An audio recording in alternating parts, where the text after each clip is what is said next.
అందరికీ నమస్తే. శ్రీనాథ్ ఏబీవీపీ.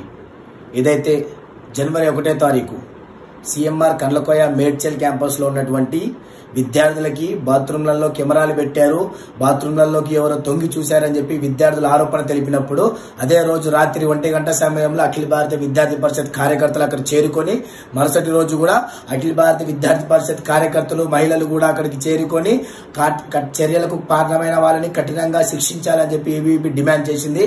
కావున ఈ రోజు పోరాటానికి ఫలితంగా ఏదైతే గోవింద్ కుమార్ మరియు నందకిషోర్ అనే వారిని A1 A2 కింద ప్రకటించి పోలీస్ వాళ్ళని రిమాండ్ కు పంపించాం పోస్కో చట్టం కింద అని చెప్పి తెలిపారు.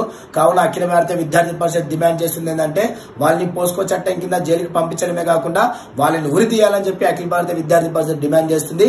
ఏదైతే ఆ వార్డెన్ మరియు చామకూర గోపాల్ రెడ్డి మీద కూడా కేసులు నమోదు చేశామని చెప్పారు కాబట్టి ఇప్పటికైనా సరే సిగ్గు తెచ్చుకొని గోపాల్ రెడ్డి గుర్తుపెట్టుకో, ఏ మహిళా క్యాంపస్ లోకైనా సరే మహిళలకు రక్షణ లేకున్నా సరే క్యాంపస్ లో మహిళలను ఇబ్బంది పెట్టినా సరే మీ ఫ్యాకల్టీ తప్పుల ఆరోపణ అని చెప్పి చెప్పినటువంటి ఫ్యాకల్టీ నువ్వు తీయకపోయినా సరే అఖిల భారత విద్యార్థి పరిషత్ ఊరుకోదు.